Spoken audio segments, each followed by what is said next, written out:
Alright everybody, I'm going to introduce the band M. Goner.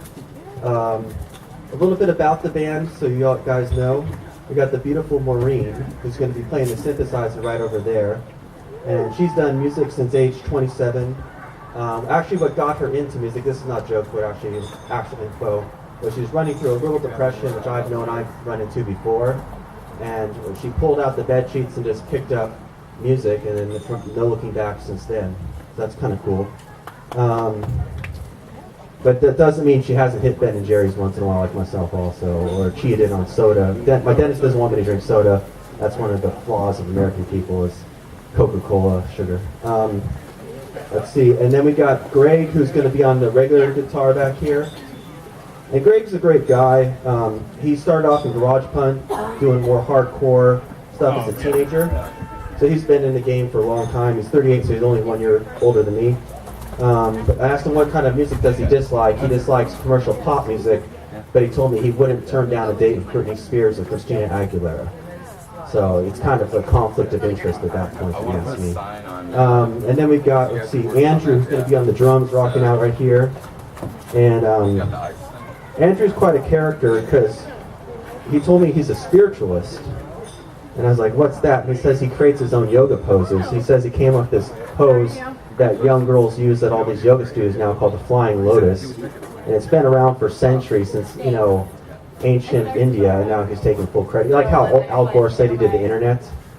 So I don't quite believe him on that, but I do appreciate the fact that he's in touch with nature and his body. He gets to meet some cute girls at the yoga studios. He's got about 5 dates this last month by going class to class.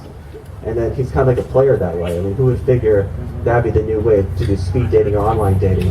Is just, you know, and surprisingly, if I try to touch a girl during yoga class, they throw me out. When Andrew does it, he helps lift up their hips for downward dog or different, you know, pose like this. He'll grab their kneecap. And because they like him, they don't mention anything to the teacher. If I even come within 5 feet, they tell me, you know, maybe it's time to find another workshop. But hey, if they like it, you know, it's a good way to meet women. He doesn't mind if they have kids. He just doesn't like it when the same kids as his age. So he's kind of picky that way. But a little sexist, if you ask me. Let's see. They came from San Diego, and they said, Maureen told me that they wrote a lot of their songs together in the car while carpooling, excuse me, between gigs in like Santa Ana or Anaheim, back to San Diego. And so they'll be going down to 405 to 805 South, and they'll just be like, there's shit on the radio, I don't want to listen to any of this stuff. And then one guy will start tapping the dashboard with his hands, like drumming it, like just a little bit of drumming in the dashboard. Another person will be pumping the brakes so the car stops in traffic, which is pretty stupid to be driving that way. But if you're getting the vibe, the beat going, and then, you know, someone put the turn signaler on, so they got a click noise, and then all of a sudden they got all this music happening, and then they just start singing words or phrases. Or even if their girlfriend or parents call on the phone, they start answering the call, that'll become part of the song. So that's how their song "Hello Dad" came about. Yeah. Let's see. They represent Logan Avenue. Anybody know where that is? Yeah. So it turns out they got a lot of street cred, which is really cool for the neighborhood. The neighbors know them. But they say that if you're going to be a fan, don't park in their neighborhood weekdays between 2 and 4 p.m. because that's when there's a lot of traffic from parents picking up their kids at elementary school across the street.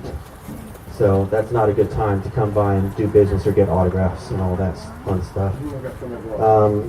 I asked them what their favorite cartoon character was, and they named this really obscure Japanese character I can't even pronounce. But intellectually I'm supposed to know about these things, but I guess, you know, musicians maybe know a little bit more than art buffs and comedian buffs. So I guess I'm like out of the loop on that one. Let's see. And Andrew noted to me that David Bowie was one of his big inspirations, Modern Love. The song was a huge hit from him when he was a kid when he got started. And then he knew personally Clyde Stufeld, who was the drummer for James Brown.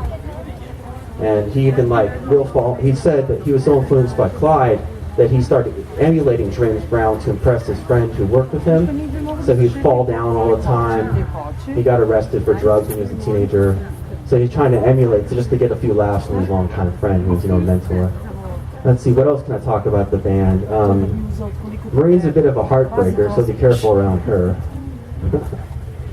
She ends up making great love songs that's kind of hypnotic. I guess you could call it hypnotic is the right word to use.